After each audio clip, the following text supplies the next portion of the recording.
kommer op og bjergeren nu. Jeg kan finde den rigtige vej.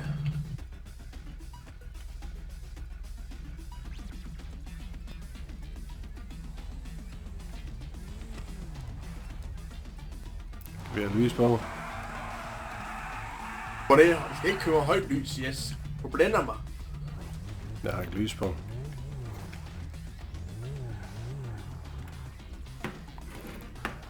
Hvem kører først? Efter Jeff.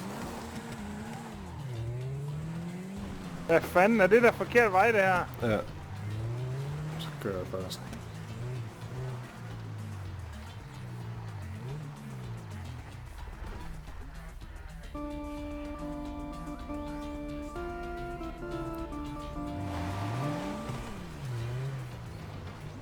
Og Jeff på... Ah! Nej. Det kunne jeg sgu heller ikke. Så kan Jeff selvfølgelig.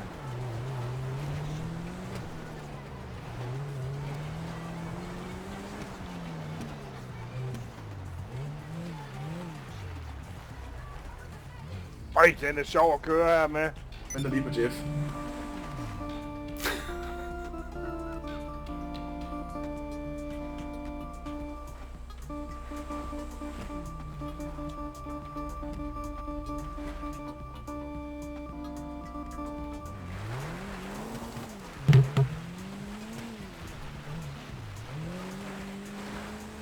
Og Jeff sat racet i gang. Wow! Der var en træstamme. Og der var en tog en eller også, tror jeg. Ja, jeg kom lige op og lavede på salgsord. Er det den vej? Det tror jeg faktisk ikke, det er. Oh, Jo, vi tager den bare.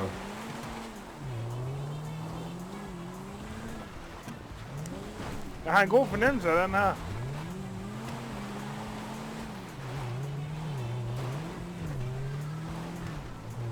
Det er faktisk ret underholdende herovre, hvad? Pas nu på herudover.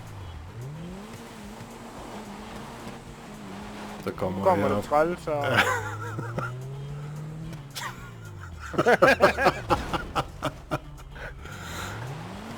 Så Jeff, så prøver du. Jeg støtter fra luften. Tak! Ej, jeg støtter fra luft. Så ned for helvede. Giv mig et skub for satan!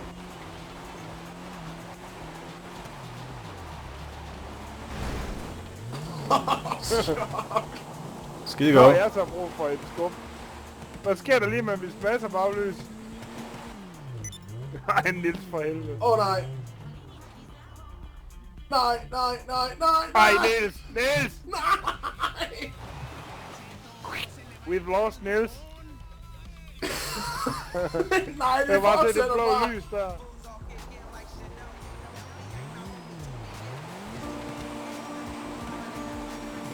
Den kører faktisk ret overraskende godt op i bjergene, den her. Står der ikke også four-wheel drive på siden af den? Ej, der står rear wheel drive. Nu skal vi se Niels, hvordan det går med ham, og komme heroppe af. Hvad æder med fart? Nej! Det så jeg lige det der. Han kommer med god fart her. Third time's the charm, bitches. Ja, men der er så meget, der kan gå galt endnu. Jeg kan ikke huske, om jeg har... Jo, jeg har faldskærm på. Jeg købte den også. Og nu brøler det orgel herovre. Spænd lige igen, yes. Hvad fanden er der Deep Purple oppe på bjerget? Synes du, det lyder som Deep Purple, det der? Ej! Nej! For Oh, satan. shit!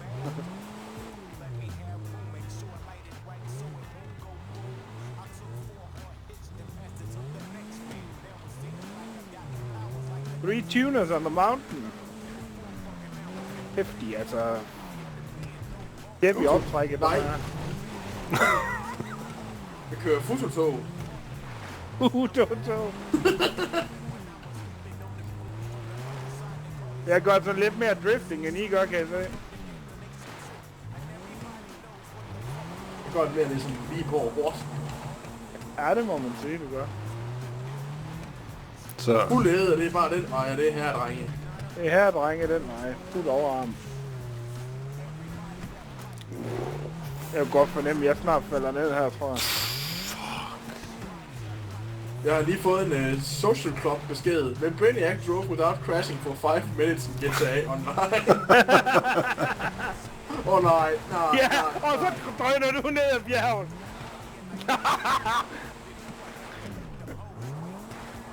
Jeg kan bare høre det der i distancen.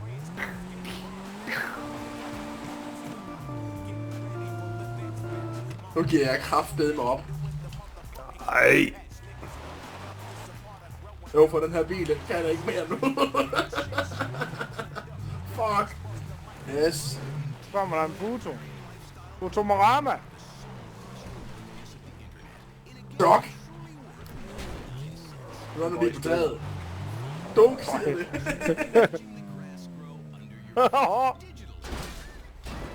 Jeg klarer den fint. Yes. Så, nu kører den. Ja. Paris og noget. Nu kan du snart se ting og sager, der kommer ned igennem pisranden. Ja, vi kan se en bil, der kommer. Sjovt nok, jeg har 2 døre nu. 7, 9, 13. Jeg har også alle mine døre på nær bagsmækken. Ej, Niels, hold op med det der. Og i min stoppet sgu. Nå, det skulle jeg ikke have sagt. Så er du rigtig lusker bag en sten.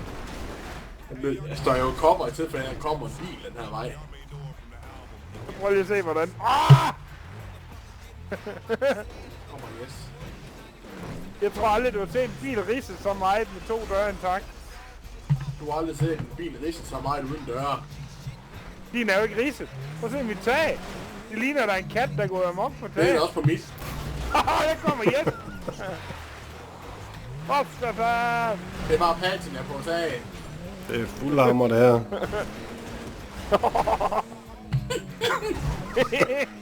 Så kom din dør, Jeff. Nej, jeg har ikke mistet Og det den var dør. fred, det er min dør. Jeg har stadig min dør der. Jeg har sgu også begge mine døre. Jamen det sidder godt på det foto her. Der kommer tog. Ja, foto-tog. Nej, det er rigtigt tog. Jeg tænker, vi lige skal mødes op, så skal vi lige se, hvad for en af bilerne, der er mest pænest.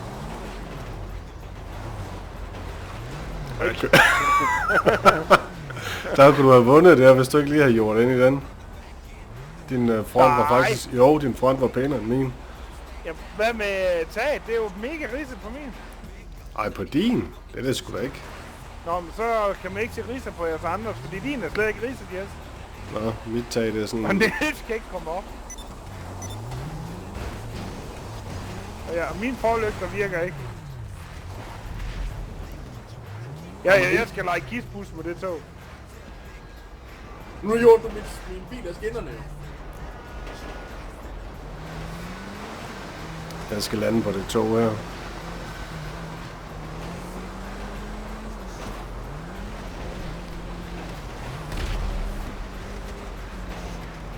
Der er ikke noget hop herhenne. Crap.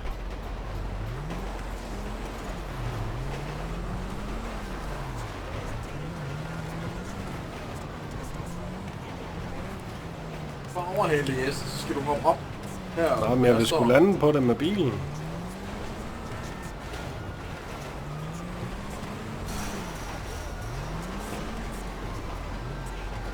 You can do it, Jeff. Nej. Og der blev min bil most. Så, Jeff. Stand tæt på. Jeg har fået dig lige i hovedet. Ej! Nej! I bliver simpelthen nødt til at se min bil. Jeg har set det klemme. Nej, du har sgu bare det. Ja, yes. Øj, hvor er den smadret min bil efter det tog. Jeff, prøv lige at se her. Åh, der er panserne. Okay, nå, er der... Ja, her. Nå, Jeff. Det går hårdt sokker sten her. Prøv at se, hvor lille min bil er blevet, mand. Nej, hvordan fanden er den ser ud? Lige meget.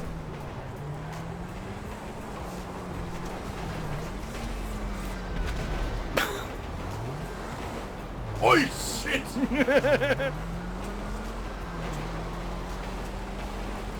Jeg fatter ikke, min bil kan Vi skal køre have nu. den bil deroppe på. Ja. Det kommer nu. Alt for meget power på.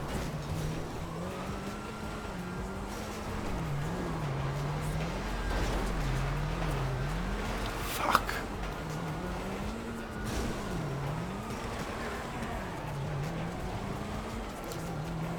Ej, kan man så ikke komme op herhen?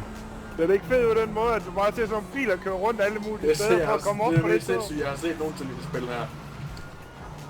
Så. Jeg tror, jeg har fundet spottet her, Jeff. Nå, fuck, der er en barriere. Jeg har også fundet det her. Ej! Er der skinner heroppe, eller hvad? Så for helvede da. Crap. Ej, nu hænger jeg. Ej, det var lort. Nu er der altså ved at være sidste udkald, Jeff, tror jeg. Sikker? Ja.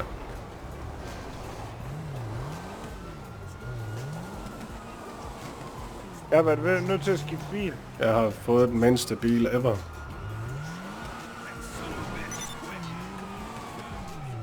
Du har det stadigvæk ikke godt, Niels. Yes.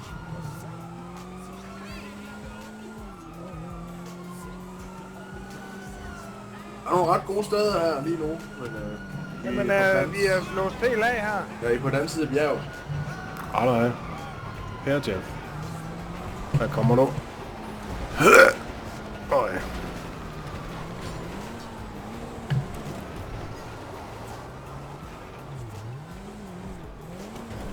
Kæft, hvor jeg er imponeret over den her. Det er fotoen. Jamen, jeg har stadigvæk min dæk og min... Og jeg har så mistet en dør. Så, Neller, hvad kommer op nu? Stop for helvede. Fuck, så holder der en panserbil i vejen, mand. Jeg var lige ved Det at klippe kunne ikke Niels. være tættere på mit hoved, tror jeg.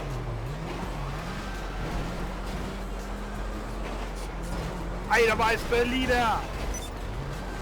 Du kunne bare lige køre det ud over der.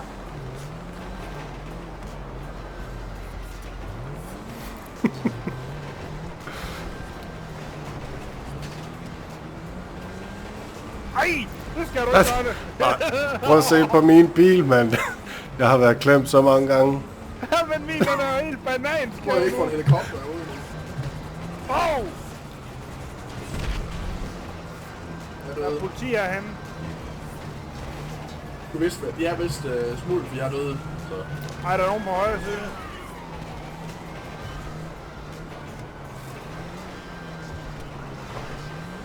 Nu tager jeg den kraft, den her. Bagved. Ja, det var nok det bedste, det gør der. Nu skal det være her.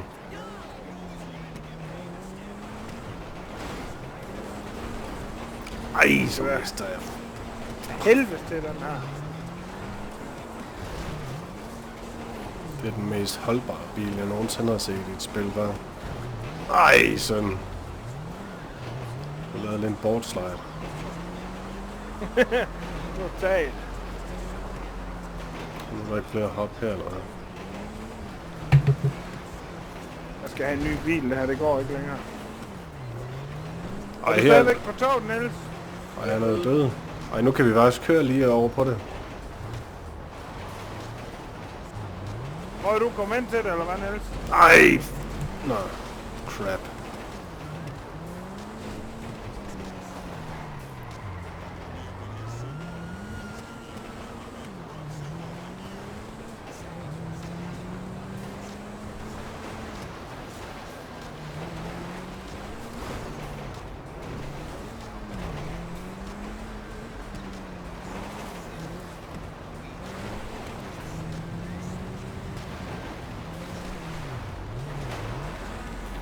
er det irriterende, mand. Hvad fanden var det også, der fik den her idé? Det var Niels. Ej, det var bare mig, der hoppede op på toget, så vil jeg aldrig... Ja, det var nok mest mig, der fik ideen med at køre bilen om. Det er ret fed oplevelse, det her. At køre med jer gutter her på det tog. Prøv lige at se min bil her, mand. Den er jo... Hvis Jes du lige jagter, så finder jeg lige en ny bil her. Ej! Hvad, kan man ikke køre ud over broen der, og så bare lande nede på mig? Ej, nu skal det være. Fuck it. Kommer Jes her.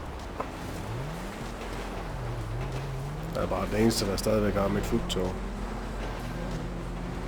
Ja, min den fik det ringe. Ej, den kan ikke have det ringere end den her. Det tror jeg simpelthen ikke på. Nå, men den sad fast ned i en bande. Jamen, det har min da også gjort. Jeg blev da bare slæbt videre. Så, fuck. Han er stadigvæk over. Ah! Ej, nej. Ej! Ej, for helvede, mand. Ej, nu kommer jeg ikke derop igen, jo. Og her. Au.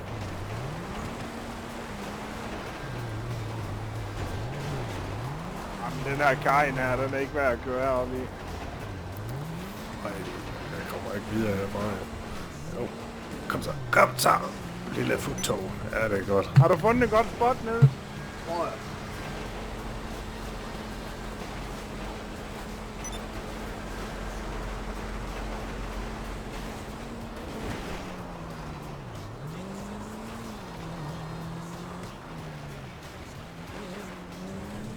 Nå, stadigvæk den fedeste bil. Det har du. Men skal den bil, der kommer? For! Nej, du ødelagde det hele, Jes! Du kørte ind i mig, dit fjols. Nej! Niels, der fortsatte henover.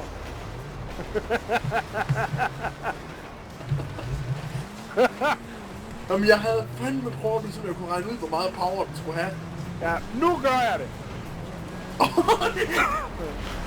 Nej, jo! Nej! Jo! Ej!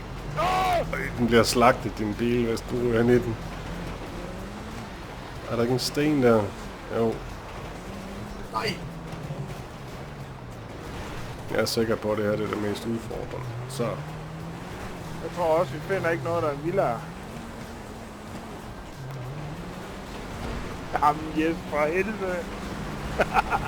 Jamen, er du ikke imponeret? Jo, det er jeg da. At den stadigvæk kan køre? Har du fundet et nyt godt sted, Bajer? Jeps. Øj, jeg kan næsten ikke dreje mere. Ja, det er perfekt det her, Niels. Kommer toget forbi nu? Jeg kan høre det. Jeg siger til, når jeg kan se den forbi siloen. Silo, så er det nu!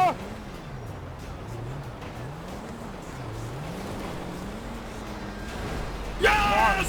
Godt, Niels! Jeg havde for meget power. Så lav en nej, cirkel. nej. Sådan der! Åh!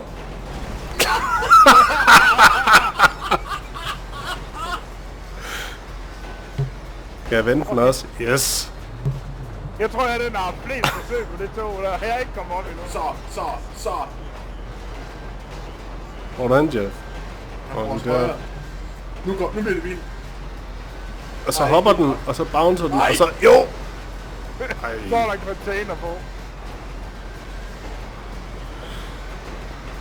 Helvede! Det her, det bliver flot. 4, 3, 2. Så nu, Jeff. Det er den slet ikke stærk nok. Hold kæft, mand, din bagsmæk, den er bare... En hele. Hold kæft, den bil er færdig. Hvad skete der der? Så, Yes! Jeff. Nej, søn. Nej! Jeg kan lige skralde foran lidt mere.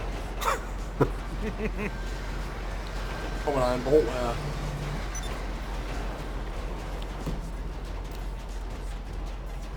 Hæft, der er kamera på den ene side.